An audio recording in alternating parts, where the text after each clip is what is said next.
Because believe me, if Donald Trump is president again, at some point or another, that ugliness will touch all of our lives. And it will not matter what you look like, how you worship, who you love, or how you vote. If you don't make 6 or 8 or 12 figures, if you're not famous, if you criticize or disagree with him in any way, if he doesn't view you as his equal or relevant to his ambitions, I promise you, he will not think about you when he gets into the Oval Office. And that will have real consequences for all of us. When Trump took a cheap shot at Michelle Obama in front of a live audience, everyone waited to see how Barack would react, but no one expected that to come back. 10 seconds later, the entire room was silent. The tension in the Grand Hall was thick from the moment Barack Obama and Donald Trump walked in. Two presidents, two worlds, sharing one stage for the first time in years. The event was meant to be about leadership, but everyone knew it was going to be more than that. Obama spoke first, calm, thoughtful, and steady. He talked about unity, integrity, and how leadership isn't about ego, it's about service. Her entire life trying to give people the same chances America gave her. Someone who sees you and hears you and will get up every single day and fight for you. The room listened closely. His words carried warmth and weight, reminding people of a time when politics felt calm, even hopeful. When he finished, the applause was genuine. But one man wasn't clapping for long. Donald Trump. He leaned toward his aide, whispering something with that familiar smirk. Then came his turn at the podium. His energy was loud, his tone sharp, his confidence unshaken. At first, he praised his own achievements, numbers, statistics, big wins. But then the tone shifted. The crowd felt it before they heard it. Trump smirked and said, "Some people love to talk about class and grace. Even the first lady back then, she spent more time writing books than fixing problems." And then she started, but ultimately she failed. She's gone, so. But she was really mean to Mini Mike. I'll tell you, the way she treated her. He didn't know what hit him. He's going, "Oh, get me off of this stage. Get me off." The room froze. Everyone knew who he meant, Michelle Obama. The insult hit hard. Some gasped, others looked down. They talk about unity. They want to bring unity, and then you listen to Michelle Obama's speech, which was absolute. And cameras immediately turned to Barack. But Obama didn't move. He sat still, calm as ever, his face unreadable. Trump noticed. The stillness bothered him. He pushed further, mocking Michelle's famous quote, "When they go low, we go high." Trump twisted it, saying, "Maybe they say that because they've never been low enough to understand the rest of us." This time, even his own supporters shifted uncomfortably. The air turned heavy. Obama stayed silent, but his silence had power, the kind that made everyone stop breathing. Trump, feeding off the moment, continued to talk, but no one was really listening anymore. They were all watching Obama, waiting. When Trump finally finished, the applause was hesitant. He looked pleased, but the room didn't share his energy. She gets, you know what she's worth? 0 ratings. Nobody watches her. But she said, she was trying, look, Bloomberg made a fool out of himself last night. Obama finally stood, slowly, calmly. Every eye followed him as he walked to the podium. His voice, when he spoke, was quiet, but it carried through every corner of the hall. "You know," he began, "it's easy to talk about leadership when the spotlight's on you. It's harder when no one's watching, when your choices define who you are, not your applause." Start with Donald Trump. He is a symptom, not the cause. We are Americans. We're supposed to stand up to bullies, not follow them. The room was silent. Then his eyes turned toward Trump. "You've spent time talking about my wife," he said, his tone sharp but calm. "But here's something to think about. Tell Barron who his real mother is." Gasps filled the hall. The silence that followed was so deep it almost rang. Trump's face went pale. He froze. Obama didn't repeat himself. He didn't need to. The weight of those words did everything for him. He wasn't insulting Trump. He was exposing him, turning his cruelty into a mirror. Trump tried to respond, stumbling over his words. "That's disgusting. You're talking about my family." Obama didn't flinch. He simply said, "No, I'm talking about truth. And truth doesn't insult. It reveals." The audience erupted, not with laughter or chaos, but with slow, deliberate applause, the kind that means respect, not noise. Trump's usual confidence was gone. His jokes fell flat. He muttered about fake news and media twisting words, but no one was buying it. Obama's calmness had already won. His silence before and his precision now had dismantled every insult without raising his voice. When it was his turn to close the evening, Obama returned to the podium once more. "We can disagree," he said, "but when we lose empathy and respect, we lose the very thing that makes us strong." This time the applause was thunderous, sincere, unforced, overwhelming. Trump sat stiffly, clapping half-heartedly, his face tight with frustration. He had come to dominate the night, but Obama had done what he always did best, rise above it. By morning, the clip was everywhere. Obama's calm destroys Trump's insult, one that true strength doesn't need to shout. It simply speaks of him and lets the truth do the rest. With your support on November 5th, you know what's nasty to me? Michelle Obama.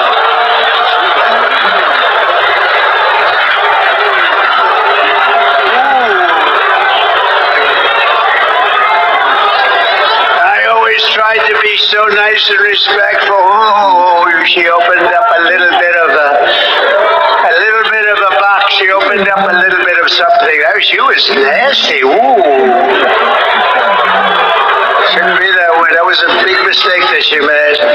With your support on November 5th, we will achieve success that no one can imagine. We will have the strongest economy, the most secure borders, the safest cities, the most powerful military, the best trade deals. We will dominate the frontiers of science, medicine, business, technology, and space.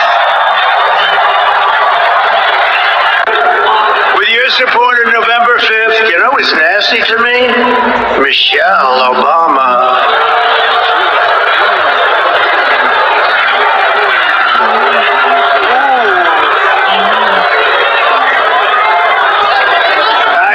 Tried to be so nice and respectful. Oh, she opened up a little bit of a box. She opened up a little bit of something. Oh, she was nasty. Ooh. Shouldn't be that way. That was a big mistake that she made. With your support on November 5th, we will achieve success that no one can imagine. We will have the strongest economy, the most secure borders, the safest cities, the most powerful military, the best trade deals. We will dominate the frontiers of science, medicine, business, technology, and space. With your support on November 5th, you know what's nasty to me? Did you see Barack Hussein Obama last night? Take little shots. He was taking shots at your president. And so was Michelle. You know, they always say, sure, please stick to policy, don't get personal. And yet they're getting personal all night long, these people. Do I still have to stick to policy? Mr. President, a number of Republicans are calling on you to apologize for that post. Is that something you're going to do? No, I didn't make a mistake. I mean, I look at a lot of thousands of things. I looked at the beginning of it, it was fine. Certainly it was a very strong post in terms of voter fraud. Nobody knew that that was at the end. If they would have looked, they would have seen it.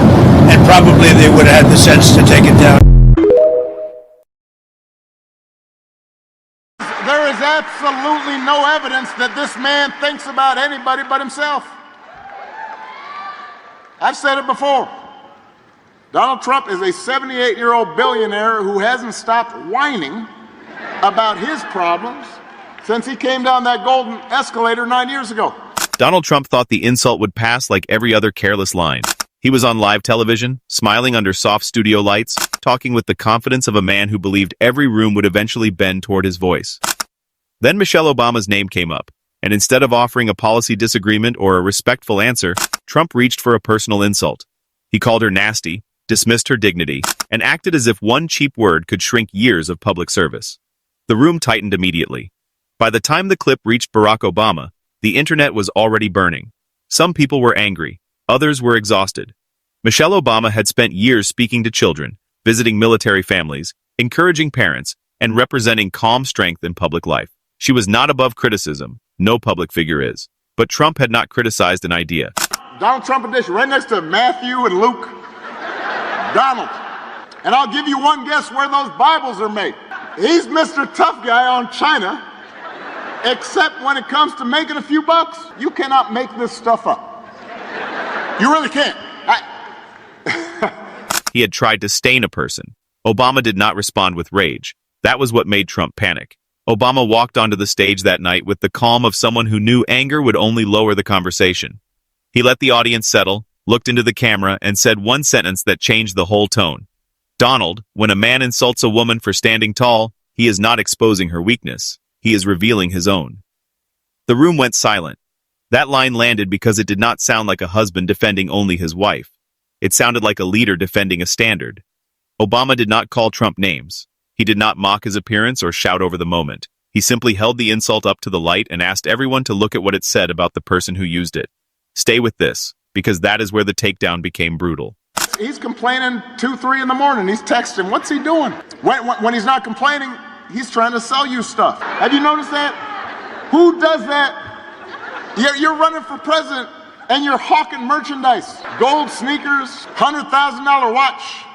Supposed to be Swiss watch, he says. Obama reminded viewers who Michelle had been in public life. She had spoken to school children about discipline. She had supported military families. She had encouraged health, education, and responsibility.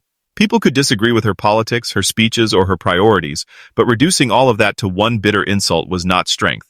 It was smallness wearing a microphone. That was the first hit. Trump tried to brush it off, but the frame had shifted. If he attacked Obama, he proved the point. If he repeated the insult, he made it uglier. If he claimed he was only joking, the audience had already felt the cruelty behind the word. Obama had placed him in a position where every response made the original attack look weaker. But that was only the beginning. Obama turned the moment toward something larger than Michelle. He said America has become too comfortable rewarding meanness as honesty. People confuse cruelty with courage, disrespect with toughness, and humiliation with leadership. But leadership is not the ability to wound someone in public. Leadership is knowing which words are beneath the office, even when the crowd wants them. For older Americans watching, that point carried weight. They remember when public figures were expected to disagree without stripping away dignity. They know spouses and families have always been dragged into politics, but they also know there used to be a line people felt ashamed to cross. For years, Donald Trump did everything in his power to try to make people fear us. See, his limited, narrow view of the world made him feel threatened by the existence of two hardworking, highly educated, successful people who happen to be black. Obama made the audience remember that line. Then he delivered the second sentence that truly panicked Trump. A man who needs to make Michelle Obama look small has already admitted she stands taller than his insult can reach. The applause did not come immediately. First came silence, deep and heavy, because everyone understood the reversal. Trump had wanted the insult to diminish Michelle. Obama made the insult diminish Trump. He did not defend Michelle by exaggerating her. He defended her by reminding people that dignity built over years cannot be erased by one angry word. Trump's reaction only made the moment stronger. Reports imagined him furious, complaining about unfair coverage, claiming Obama was sanctimonious, attacking.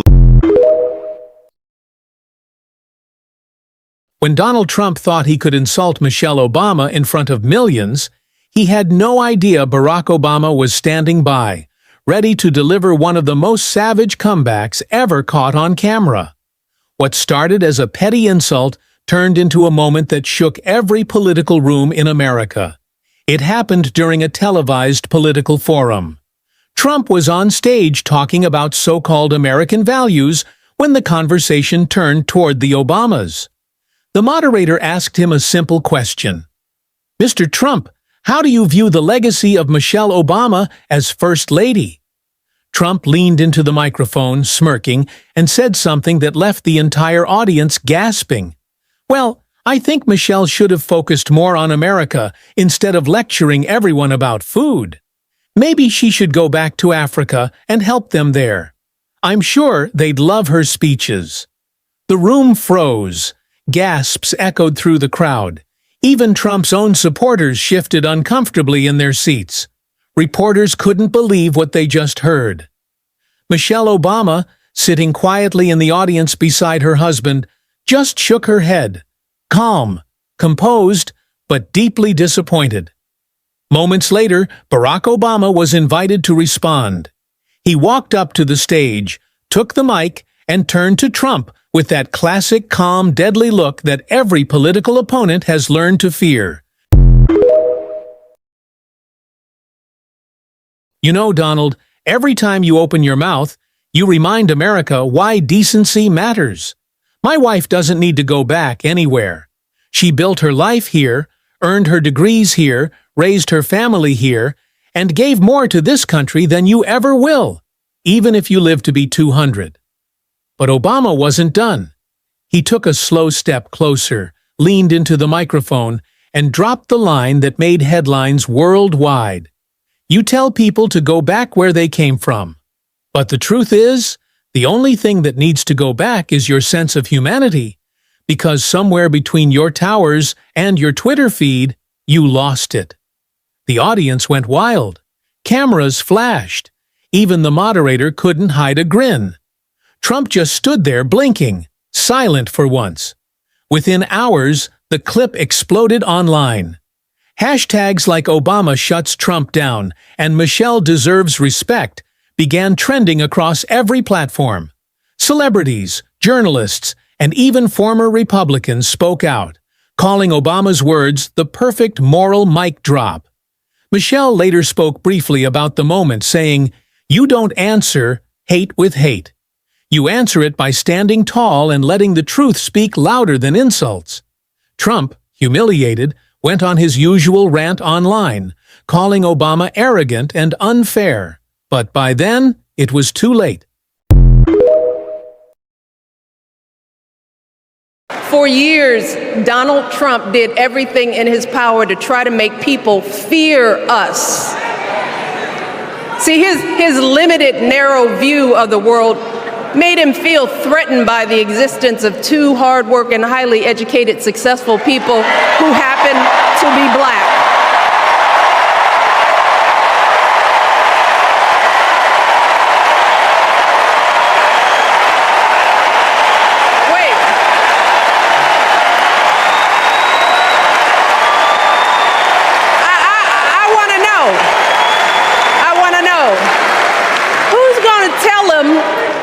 Tell him that the job he's currently seeking might just be one of those black jobs.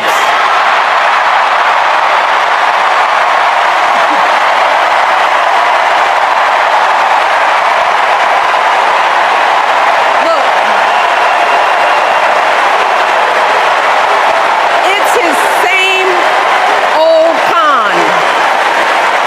His same old con. Doubling down on ugly, misogynistic, racist lies as a substitute for real ideas and solutions that will actually make people's lives better. Hi guys, welcome back to my channel. My name is Furaha and I am so glad that you stopped by to watch the video to this point. Now, if you have not subscribed to my channel, if it's your first time over here, feel so much welcomed. Please consider subscribing to my channel, be part of this amazing family, and we hold these kind of discussions over here, and feel free to be part of us. Now, on today's video, guys, we have been discussing the issue of Michelle Obama and Barack Obama and Trump. Sometimes with his wife Melania Trump, but on today's video I think our main guy is President Donald Trump and the kind of relationship that they have with the Obamas. Now today, unfortunately, we're not talking about a man and a man. We're talking about Michelle Obama and President Trump and the kind of relationship that they have, the two of them. Now, President Trump has been known for a very long time for being anti the Obamas. You know, he doesn't really like that family, and for obvious reasons that you and I know. For one, he has always tried to become an Obama. He has always tried to outdo President Obama, and the kind of things that he did for America and the kind of love that he attracts from America. And we're not talking about merely the American state only. We're talking about America. We're talking about the whole world. We're talking about being loved by the entirety of the world. People like Obama, even the people that don't know him, they have not interacted with him, never seen him face to face, but people like him, his demeanor, how he carries himself, how he talks to people, the kind of things that he has done. And people, when you do good by them, they will also make sure to pass that to others. People will talk about him. Now, many people talk about Obama in the very positive ways, and that is something that has constantly become a problem for President Trump, because he's always, asking, and he asks out loudly, why people respect Obama so much, why they don't respect him as the president of the United States. Yeah.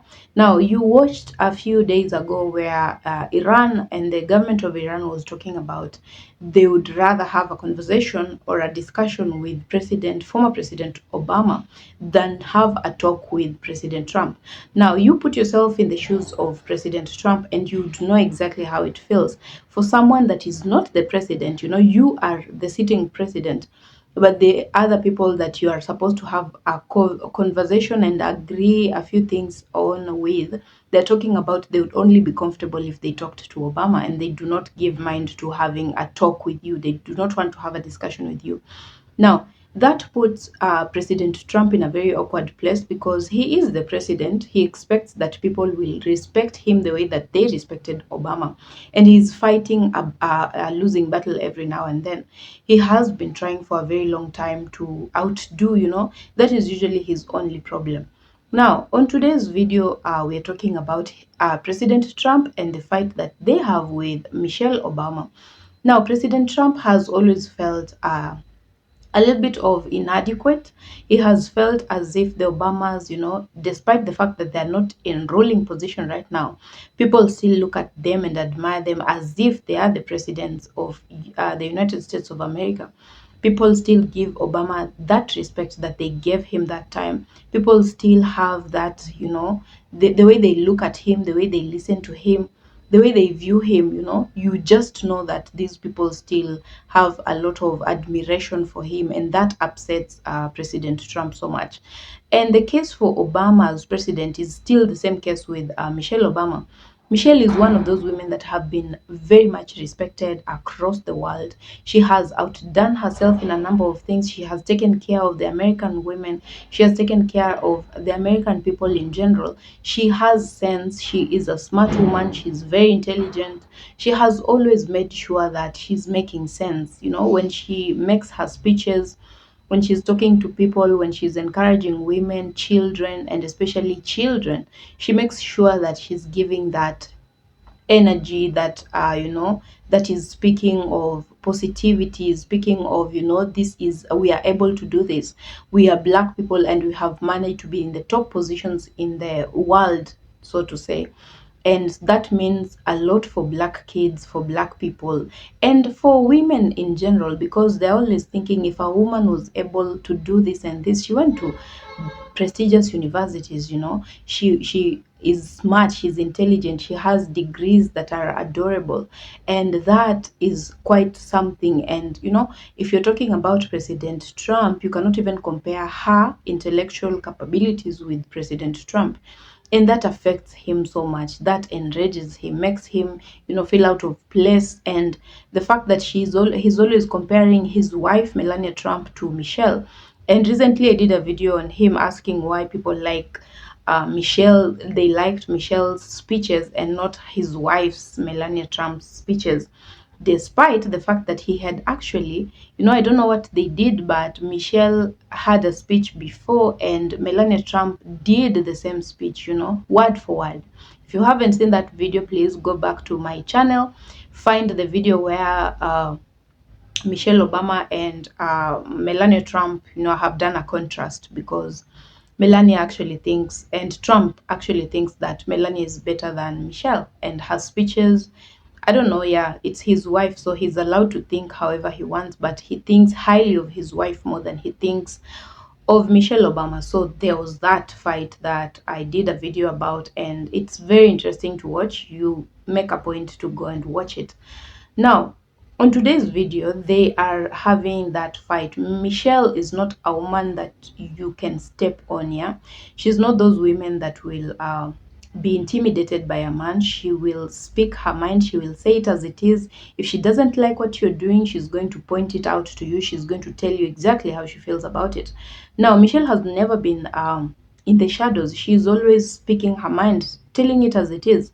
I don't like the way this guy is ruling America. I don't like the way he's doing this and that. And for that reason, he's going to put America in a very bad place. Now, you can see from the video that we are watching right now, where she says voting in Trump was going to make his ugly to go to everyone else, to spread to everyone else. And you know, for those people that actually thought it was a joke, I'm sure they are now realizing that it's true. Look at what is happening in America right now. There's a lot of ugly that is going on. There's a lot of ills that are happening. And there's a lot of damage. People are making videos complaining. You know, it's every sector that is not working. Talk about the medical sector. A lot of things are going wrong over there. People can no longer afford medical care. You know, you have to worry about being sick, because if you get sick, you're not sure about what will happen to you. You're not sure you can afford your medical bills. Talk about food. People are barely affording groceries. People are barely affording food. Some people are going hungry. There's food stamp situation that has just become worse, has just been worsening over time. And then you talk about rent. People are talking about being just one paycheck away from being homeless. And that is not a situation that you want to laugh about. That is not something you want to joke about, because that is the entirety of the people of America being, you know, they're just in a bad place. They don't even know what to do. The economic situation you don't even want to talk about, because there's a lot of things that are just not going right, and people are tired of waiting. People are tired of talking about it, and there's nothing that is happening. President Trump is not talking about it. He has done a number of things that are jeopardizing the situation in America, but he doesn't want to look at it that way. He doesn't want to change anything. He doesn't want to be talked to. You know, he's busy. Now, when this guy was talking about being a businessman and that he will rule America as if he's the businessman that he is, for most people it actually looked like a joke. But look at what is happening now. He's busy with his friends. He's busy with making billions. You know, the only thing that he cares about is how to make more money, how to sell things to people. And there's even a time that Obama has joked about it and said, you know, you're campaigning, but at the same time, you're trying to sell things to people. You're trying to sell much to people. And that was hilarious, but outright, you know, it's trying to portray whatever is happening, the circumstances under which Americans are living, which is not good. These are the people that voted you in. You're supposed to be putting their interests first before you take care of your own things. You have to make sure that the people that elected you are okay, they're doing well. The people of America are not doing well, and they're complaining about it. He's listening to that. I don't even know if he has time to listen to that. And as far as the Obama family is concerned, he even went ahead recently to post a couple of videos in the middle of the night about the Obamas, you know, trash talking them, how they were not, you know, better than him, you know, stuff like that in the middle of the night. You are president. You're supposed to be, you know, finding ways and making up stuff to make sure that the people of America are safe, that their healthcare system is good, that they can afford food, that food stamps are reaching the people that need it most, that there is no, you know, people are going to school. Yeah, the most important things that are supposed to be in place. That is supposed to be his work. But unfortunately for him, he's having online wars with people that left office a long time ago and that are enjoying their life. They are retired and they're just enjoying their life, and you know what happens. Now, guys, let me know what you think about this video. If you are new over here, thank you so much for stopping by. My name is Furaha. I'm glad to have you at my channel. I hope to see you some more. Guys, be kind to yourself today. I'll see you in my next one. Bye for now.